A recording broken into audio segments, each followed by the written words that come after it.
ক্যালকাটা ইউনিভার্সিটিতে তোমরা যারা সেকেন্ড সেমিস্টার হিস্ট্রি অনার্সে পড়াশোনা করছো, তোমাদের যে এসিসি 2 বা সেক 2 পেপারটি রয়েছে, ভারতের সাংস্কৃতিক ঐতিহ্য ও পর্যটন, এই পেপারের একটি 30 নম্বরের প্রশ্ন উত্তর নিয়ে আলোচনা করব আজকের এই ভিডিওতে। তা প্রশ্নটা কি রয়েছে আমরা একবার একটু বোর্ডে দেখে নেব। দেখো, সেকেন্ড সেমিস্টার হিস্ট্রি এসিসি 2 প্রশ্নটি হচ্ছে ভারতের একটি জাতীয় উৎসব, বা প্রশ্ন আসতে পারে বাংলার একটি উৎসবের প্রতিবেদন লেখো। এই দুটো প্রশ্ন পরীক্ষায় থাকবে, যে কোনো একটা তোমাদেরকে লিখতে হবে। তা দেখো, এখানে ভারতের একটি জাতীয় উৎসব হিসেবে আমরা কিন্তু বলতে পারি যে ভারতের জাতীয় উৎসব হচ্ছে স্বাধীনতা দিবস এবং প্রজাতান্ত্রিক দিবস, পাশাপাশি রয়েছে গান্ধী জয়ন্তী। তো এগুলো হচ্ছে ভারতের জাতীয় উৎসব। তবে ভারতের আরও কিছু উৎসব রয়েছে যেগুলো জাতীয় উৎসবে পরিণত হয়েছে, যেমন এই দোল উৎসব বা হোলি উৎসব, যাকে আমরা নাম দিয়েছি বসন্ত উৎসব। তো এই প্রশ্নটা নিয়ে আজকের আলোচনা। এই প্রশ্নটা পরীক্ষায় আসবে বলতে, তোমরা যখন দেখবে যে ভারতের একটি জাতীয় উৎসব এসেছে, তোমরা এই হোলি উৎসব লিখতে পারবে। আবার প্রশ্ন যদি দেয় যে বাংলার একটি উৎসবের প্রতিবেদন লেখো, সেক্ষেত্রেও এই হোলি বা বসন্ত উৎসব তোমরা লিখতে পারবে। এই একটা প্রশ্ন যে রয়েছে হোলি উৎসব, এটা দুটি ক্ষেত্রেই তোমরা লিখতে পারবে। ভারতের জাতীয় উৎসব হিসাবেও লিখতে পারবে, আবার বাংলার একটি উৎসব হিসাবেও লিখতে পারবে। দেখো, একটি 30 নম্বরের প্রতিবেদন প্রথমেই কিন্তু লিখতে হবে। তা দুটো প্রশ্ন তোমরা এখানে করবে, একটি ভারতের জাতীয় উৎসব, আরেকটি হচ্ছে বাংলার একটি উৎসব। তো এই দুটোই একই প্রশ্নের উত্তরে দুটো প্রশ্ন উত্তর তোমরা এখানে কভার করে যাবে। তা দেখো, এখানে আমি আরো কয়েকটি প্রশ্নের উত্তর কিন্তু চ্যানেলে আপলোড করেছি, এই প্রতিবেদন আকারে যে প্রশ্নগুলো আসতে পারে। যেমন বাংলার একটি উৎসব হিসাবে আমি দুর্গা উৎসবের একটা প্রতিবেদনের অ্যান্সার চ্যানেলে আপলোড করেছি। বাংলার একটি উৎসব হিসেবে বা ভারতের একটি জনপ্রিয় উৎসব বা মেলার প্রতিবেদন লেখো। তা সেই হিসাবে তোমরা গঙ্গাসাগর মেলা লিখতে পারো, আমি গঙ্গাসাগরের উপরেও প্রতিবেদন দিয়েছি। এছাড়া বাংলার একটি মেলার প্রতিবেদন লেখো যদি বলে, তাহলে সেক্ষেত্রে গঙ্গাসাগর মেলাও যেমন তোমরা লিখতে পারবে, আবার শান্তিনিকেতনের পৌষ মেলাও কিন্তু লিখতে পারবে। এই পৌষ মেলার উপরে প্রতিবেদন, গঙ্গাসাগরের উপরে প্রতিবেদন, দুর্গা উৎসবের প্রতিবেদন, এগুলো কিন্তু আমার ইতিমধ্যে চ্যানেলে আপলোড করা হয়ে গেছে। এছাড়া বাংলার একটি ঐতিহ্যশালী স্থানের প্রতিবেদন লেখো, সেক্ষেত্রে তোমরা শান্তিনিকেতনের উপরে প্রতিবেদন লিখতে পারবে। বা ভারতের একটি প্রাচীন স্থাপত্যের উপর প্রতিবেদন লেখো, সেক্ষেত্রে তোমরা খাজুরাহের মন্দিরের প্রতিবেদন লিখতে পারো। এই যে প্রশ্নগুলোর কথা বললাম, এগুলো সবই চ্যানেলে আপলোড করা আছে। ভিডিও ডেসক্রিপশন বক্সে তোমরা এই সমস্ত প্রতিবেদনের উত্তর পেয়ে যাবে। তা ভারতের একটি জাতীয় উৎসব হিসেবে তোমরা কিন্তু হোলি বা বসন্ত উৎসব এটা লিখতে পারবে। আর বাংলার উৎসব হিসাবে তো লিখতে পারবেই হোলি উৎসব, এছাড়া দুর্গা উৎসবও লিখতে পারবে। আর যদি মেলার প্রশ্ন আসে, তাহলে কিন্তু সেক্ষেত্রে গঙ্গাসাগর মেলা, পৌষ মেলা, এগুলো লিখতে পারবে। তা তোমাদের যে 10 নম্বরের প্রশ্ন লিখতে হবে, দুটি প্রশ্ন লিখতে হবে, 20 নাম্বার। তার জন্য তোমাদের 5-6টা প্রশ্ন পড়তে হবে। তার লাস্ট মিনিট সাজেশন আমি চ্যানেলে আপলোড করেছি, এবং তার অ্যান্সারও কিন্তু চ্যানেলে অর্ধেকের বেশি দেওয়া হয়ে গিয়েছে। 2-1টি প্রশ্ন বাকি আছে, খুব দ্রুত তোমাদের সামনে সেগুলোর অ্যান্সার নিয়ে আসবো। তো এখন আমরা আলোচনা করব যে বাংলার একটি উৎসব হিসেবে বা ভারতের একটি জাতীয় উৎসব হিসেবে হোলি বা দোল বা বসন্ত উৎসব। দেখো, হোলি আর দোল এই দুটো উৎসব কিন্তু একই উৎসব, তবে এটা 2 দিনে পালিত হয়। এটা এমন একটা উৎসব যে উৎসব 2 দিন ধরে পালিত হয়। একটা বাংলাদেশে পালিত হয় দোল উৎসব, আর তার পরের দিন হয় হোলি উৎসব। বাংলার বাইরে অন্যান্য রাজ্যে এই হোলি উৎসব পালিত হয়। ফাল্গুন মাসের পূর্ণিমা তিথিতে এই দোল উৎসব কিন্তু বাংলাদেশে হয়, আর ঠিক তার পরের দিন হোলি উৎসব পালিত হয় সারা ভারতবর্ষে। এবং ভারতের বিভিন্ন প্রান্তে এই হোলি উৎসব এমনভাবে পালিত হয় যে এটা একটা জাতীয় উৎসবে পরিণত হয়েছে। এখন এই হোলি উৎসবের একটা ঐতিহাসিক প্রেক্ষাপট রয়েছে, যে কোন জায়গা থেকে এই হোলি উৎসব এলো। এই হোলি উৎসব এসছে, যদি একেবারে প্রাচীন পুঁথিপত্র ঘাটলে প্রথম যে জায়গায় আমরা হোলির উল্লেখ পাই, সেটি হচ্ছে মহাভারতে। মহাভারতে শ্রীকৃষ্ণ এই হোলি উৎসবের সূচনা করেছিলেন, কারণ তার যে সখী ছিলেন রাধা তার বান্ধবীদের নিয়ে এই হোলি উৎসব পালন করছিলেন। তখন শ্রীকৃষ্ণ সেখানে যান এবং ফুলের কুঁড়ির যে রং, সেই রং মুখে মেখে সুগন্ধি লাগিয়ে তিনি সেখানে উপস্থিত হন এবং রাধাকে প্রেম নিবেদন করেন। সেই থেকে শুরু হয় এই হোলি উৎসব। এছাড়া আমরা কৃষ্ণের অনেকগুলো অবতার দেখেছি। সেই অবতারের মধ্যে একটি অবতার রয়েছে নৃসিংহ অবতার। নারদ পুরাণ, ভবিষ্য পুরাণে এই গল্পটা লেখা আছে। এই নৃসিংহ মূর্তি ধারণ করে শ্রীকৃষ্ণ বা বিষ্ণু তার এই নৃসিংহ অবতারে রাক্ষসদের রাজা হিরণ্যকশিপুরকে বধ করেছিলেন। বধ কিভাবে করেছিলেন? তার উরুর উপরে তাকে শুইয়ে তার নাড়ি ভুড়ি বার করে রক্তারক্তি করে তাকে হত্যা করেন। এবং এই রাজা বা এই যে এখানে অসুরদের রাজা, এই অসুরদের রাজা এই হিরণ্যকশিপুর ছিলেন অত্যাচারী। তা যখন তিনি মারা গেলেন, মানে বিষ্ণু তাকে হত্যা করলেন নৃসিংহ রূপ ধারণ করে, তখন এই হিরণ্যকশিপুরের যে রক্ত, সেই রক্ত সবাই মেখে, মুখে মেখে, গায়ে মেখে একটা উৎসব, আনন্দ উৎসব পালন করে। অশুভ শক্তির বিরুদ্ধে শুভ শক্তির প্রতীক হিসেবে এই রক্ত তারা মাখামাখি করে একটা নতুন করে একটা উৎসবের সূচনা করে। পরবর্তীকালে এটাই মহা উৎসবে পরিণত হয়। তো এগুলো ছিল ধর্মগ্রন্থ, পুরাণে লেখা, মহাভারতে লেখা এর ঐতিহাসিক প্রেক্ষাপট বা ব্যাকগ্রাউন্ড। এছাড়া এই হিরণ্যকশিপুরের একজন বোন ছিলেন যার নাম হচ্ছে হোলিকা। আবার হিরণ্যকশিপুরের একটা ছেলে ছিল ভক্ত প্রহ্লাদ, যিনি ছিলেন বিষ্ণুর ভক্ত। তো হিরণ্যকশিপুর এটা কখনো মানতে পারেননি যে তার ছেলে বিষ্ণুর ভক্ত হবেন। ফলে তার ছেলেকে হত্যা করার জন্য তার বোন যে ছিল হোলিকা, তিনি একটা আগুনের মধ্যে ভক্ত প্রহ্লাদকে ফেলে দেন। কিন্তু বিষ্ণুর কৃপায় এই ভক্ত প্রহ্লাদ রক্ষা পায় আর সেই আগুনে পুড়ে মারা যান এই হোলিকা। এই কারণে হোলির ঠিক আগের দিন বা দোল পূর্ণিমার ঠিক আগের দিন রাত্রেবেলায়, মানে পূর্ণিমা তিথি যেদিন আসে, ফাল্গুন মাসে পূর্ণিমা তিথির ঠিক পরের রাত্রেবেলায় এই আগুন জ্বালিয়ে একটা বন্যী উৎসব পালন করা হয়, যাকে বলা হয় হোলিকা দহন। এখানে হিরণ্যকশিপুরের যে ভগিনী হোলিকা, সে মারা গিয়েছিল আগুনে পুড়ে, অর্থাৎ একটা অশুভ শক্তির বিনাশ হয়েছিল।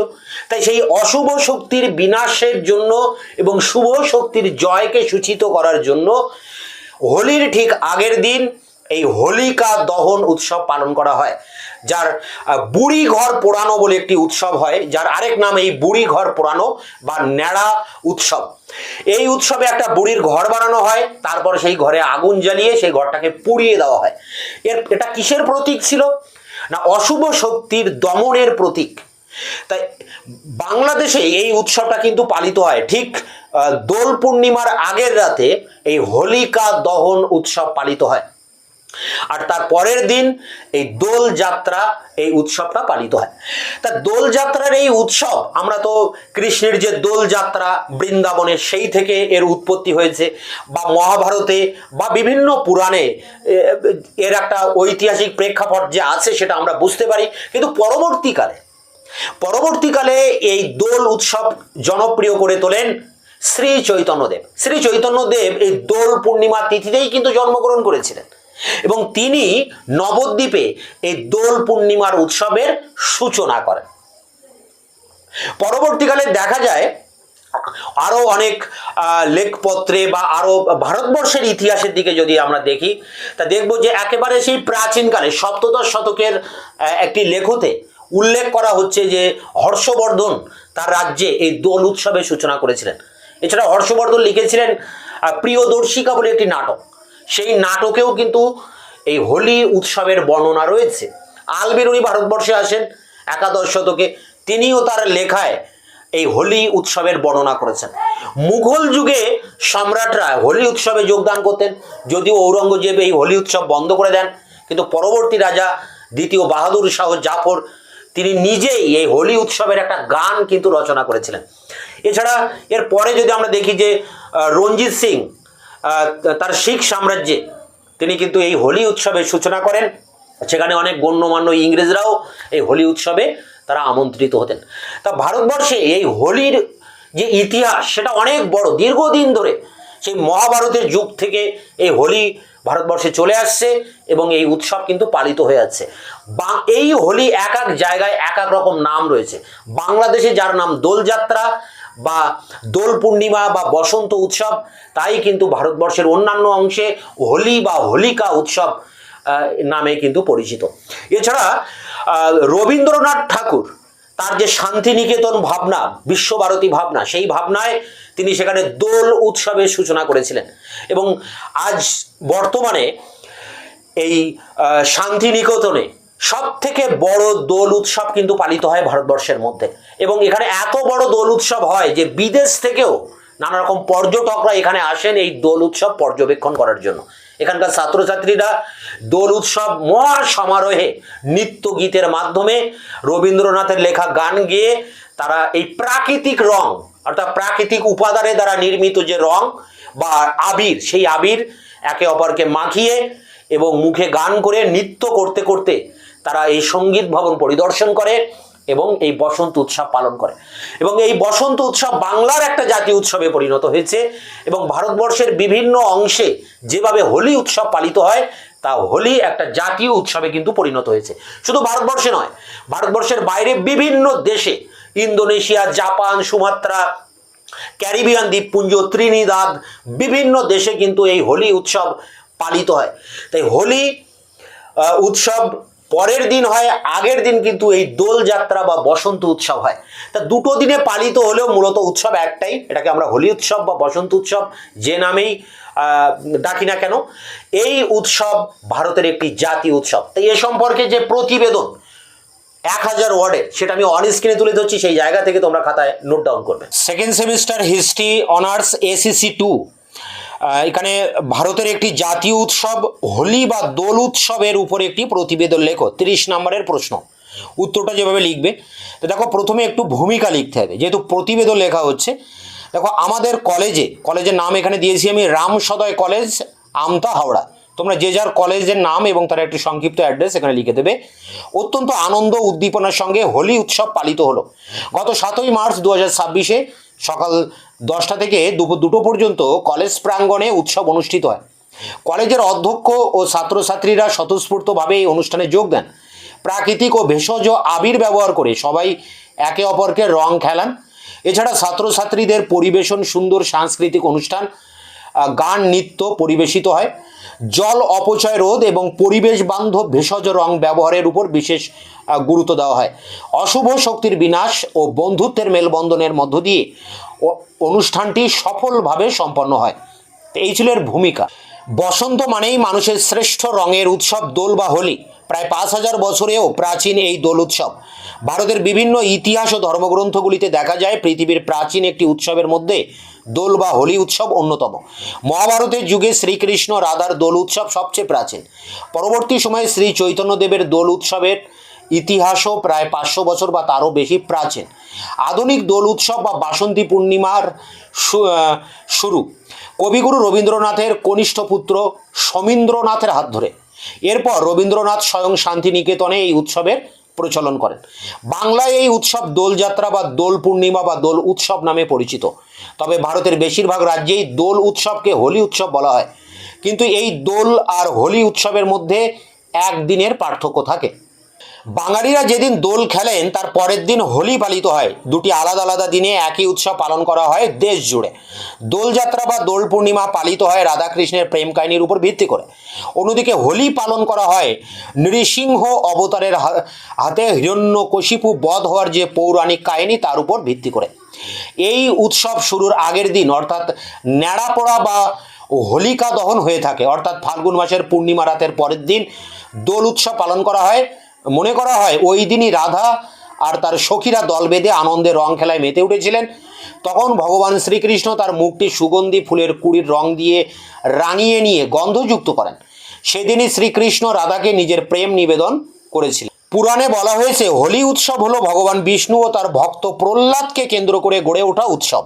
প্রহ্লাদ ছিলেন রাক্ষস রাজা হিরণ্যকশিপুরের ধর্মপ্রাণ পুত্র। রাক্ষস রাজা হিরণ্যকশিপুর পুত্র প্রহ্লাদ ছিলেন পরম বিষ্ণু ভক্ত। সে কারণেই প্রহ্লাদকে হত্যা করার জন্য হিরণ্যকশিপুরের বোন হোলিকা প্রহ্লাদকে আগুনে নিক্ষেপ করার পরিকল্পনা করেন। বিষ্ণুর কৃপায় সেই আগুন প্রহ্লাদকে স্পর্শ করতে না পারলেও সেই আগুনে পুড়ে মারা যান হোলিকা। এরপর থেকেই অশুভের উপর শুভ শক্তির জয় উদযাপনের জন্য সারা বিশ্বে এই হোলি পালিত হয়। আর এই কারণেই হোলির আগের দিন রাতে পালিত হয় হোলিকা দহন, বা যা বাংলায় বুড়ি ঘর বা ন্যাড়া পড়া নামে পরিচিত। ধর্ম, ঐতিহ্য, সংস্কৃতি, কৃষ্টি ও উৎসবের আনন্দে মানবতার বাণীকেই ধারণ করে আছে যুগ যুগ ধরে। 12 মাসে 13 পার্বণের ন্যায় হিন্দু ধর্মে লেগে আছে ঋতুভিত্তিক উৎসব। এই সকল উৎসব ধর্মের গণ্ডি অতিক্রম করে সার্বজনীন এবং উদার দার্শনিক তত্ত্বে ঋদ্ধ। প্রাচীন ঋষিরা তাই হিন্দু ধর্মকে ক্ষুদ্র গণ্ডিতে আবদ্ধ করে রাখতে চাননি। অন্যায়ের বিরুদ্ধে রুখে দাঁড়ানোর ইতিহাস হিন্দু ইতিহাস ও ঐতিহ্যের সাথে ওতপ্রোতভাবে জড়িত। হোলিও তেমনি অশুভ শক্তির বিরুদ্ধে শুভ শক্তির উত্থানের এক ইতিহাস। বসন্ত পূর্ণিমার এই দিনে ভগবান শ্রীকৃষ্ণ হিরণ্যকশিপু নামক অসুরকে বধ করেন। কোথাও কোথাও অরিষ্ঠাসুর নামক অসুর বধের কথাও আছে। অন্যায়কারী অত্যাচারী এই অসুরকে বধ করার পর তার রক্ত ছিটিয়ে সকলে আনন্দ করেছিল। সেই দিন এই অন্যায় শক্তিকে ধ্বংসের আনন্দই মহোৎসবে পরিণত হয়। দেশের বিভিন্ন অঞ্চলে হোলির রীতি ও বিশ্বাস আলাদা আলাদা। সমগ্র বাংলায় বৈষ্ণব প্রাধান্য রীতি প্রচলিত। অবিভক্ত শ্রীহট্ট জেলায় বসবাস করতেন শ্রী চৈতন্যের পূর্বপুরুষ। শ্রী চৈতন্যদেবও দোল আর হোলি উৎসবে সামিল হতেন। রং উৎসবের আগের দিন হোলিকা দহন হয় অত্যন্ত ধুমধাম করে। শুকনো গাছের ডাল, কাঠ, বাঁশ ইত্যাদি অনেক আগে থেকেই সংগ্রহ করে একসাথে জড়ো করে তাতে অগ্নিসংযোগ করে হোলিকা দহন হয়। পরের দিন হয় রং খেলা। বাংলাতেও দোলের আগের দিন এই রকম হয়, যদিও তার ব্যাপকতা কম। একে বাংলায় বলা হয় চাচর। এই চাচরেরও অন্যরকম ব্যাখ্যা আছে। দোল আমাদের ঋতুচক্রের শেষ উৎসব। পাতা ঝরার সময় বৈশাখের প্রতীক্ষা। এই সময়ে পড়ে থাকা গাছের শুকনো পাতা তার ডালপালা একত্রিত করে জ্বালিয়ে দেওয়ার মধ্যে এক সামাজিক তাৎপর্য রয়েছে। পুরনো জঞ্জাল, রুক্ষতা, শুষ্কতা সরিয়ে নতুনের আহ্বান হচ্ছে এই হোলি। বাংলায় দোলের আগের দিন চাচর উদযাপনকে এভাবেই ব্যাখ্যা করা হয়। অঞ্চলভেদে হোলি বা দোল উৎসবের আলাদা আলাদা রীতি থাকলেও উদযাপনের রীতি একই রকম। ঐতিহাসিকরা বিশ্বাস করেন পূর্ব ভারতে আর্যরা এই উৎসব পালন করতেন। যুগে যুগে এর অনুষ্ঠান এবং রীতি পরিবর্তিত হয়ে এসেছে। পুরাকালে বিবাহিত নারী তার পরিবারের মঙ্গল কামনায় রাকা পূর্ণিমায় রঙের উৎসব করতেন। দোল হিন্দু সভ্যতার অন্যতম প্রাচীন উৎসব। নারদ পুরাণ, ভবিষ্য পুরাণ ও জৈমিনী মীমাংসায় রং উৎসবের বিবরণ পাওয়া যায়।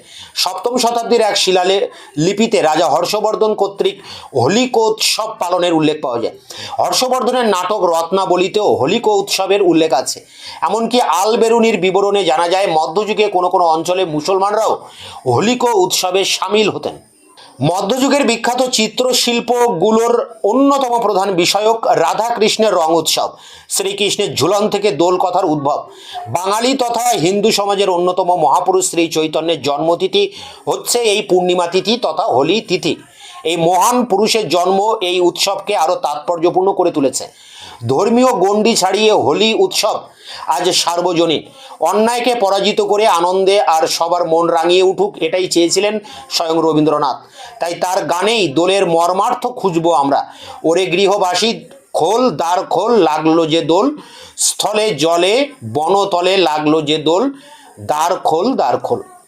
প্যারা করে দেখো, শান্তিনিকেতনের দোল উৎসব বা বসন্ত উৎসব একটি বিশ্বখ্যাত সাংস্কৃতিক ও ঋতু উৎসব, যা প্রতি বছর দোল পূর্ণিমার দিনে অত্যন্ত আনন্দ উৎসবের সাথে উদযাপিত হয়। নোবেলজয়ী কবি রবীন্দ্রনাথ ঠাকুর শান্তিনিকেতনে ঋতুচক্রের সাথে মিল রেখে এই বসন্ত উৎসবের সূচনা করেছিলেন। এই দিন বিশ্বভারতী বিশ্ববিদ্যালয়ের শিক্ষার্থীরা ও শিক্ষকরা সাধারণত হলুদ বা বাসন্তী রঙের পোশাক পরে অংশ নেন।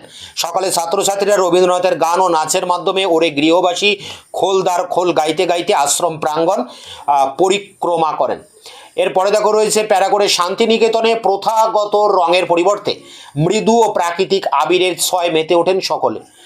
এছাড়া বাউল গানের সুর এবং সন্ধ্যায় সঙ্গীত ভবনের ছাত্রছাত্রীদের পরিবেশিত নৃত্য নাট্য এই উৎসবের মূল আকর্ষণ। পশ্চিমবঙ্গ সরকারের পর্যটন দপ্তরের ওয়েস্ট বেঙ্গল ট্যুরিজমের তথ্য অনুযায়ী এই উৎসবের রূপ ও মাধুর্য উপভোগ করতে দেশ বিদেশ থেকে হাজার হাজার পর্যটক বোলপুর শান্তিনিকেতনে সমবেত হন। রবীন্দ্রনাথের বসন্ত ভাবনায় উল্লাস উন্মাদনা নেই, আছে প্রকৃতির সঙ্গে একাত্ম হওয়ার এক সুন্দর আকুলতা। জগতের দিকে ব্যাকুলভাবে হাত বাড়িয়ে দেওয়ার ভঙ্গির সঙ্গে জগৎকে সবটুকু আপন করে না পাওয়ার সূক্ষ্ম একটা বেদনাবোধও জড়িয়ে থাকে রবীন্দ্রনাথের বসন্ত ভাবনায়। 1982 সালে বসন্ত উৎসব স্থগিত রাখার সিদ্ধান্ত ঘোষণা করেন তৎকালীন উপাচার্য অম্লান দত্ত। হিন্দুস্তান স্ট্যান্ডার্ড এবং আনন্দবাজার পত্রিকার প্রতিবেদন সূত্রে অবশ্য জানা যাচ্ছে সে বছর নিয়ম রক্ষার বসন্ত উৎসব পালিত হয়েছিল শান্তিনিকেতনে। তারপর বছরের পর বছর ধরে বিভিন্ন অনুষ্ঠানের মধ্য দিয়ে হয়ে আসছে শান্তিনিকেতনের বসন্ত উৎসব। হোলি ভারত উপমহাদেশের বসন্তের আগমন, শীতের অবসান এবং প্রেমের প্রস্ফুটনকে চিহ্নিত করে। এটি একটি শুভ বসন্তকালীন ফসলের জন্য প্রার্থনার উৎসবও বটে। হোলি এক রাত ও একদিন ধরে পালিত হয়।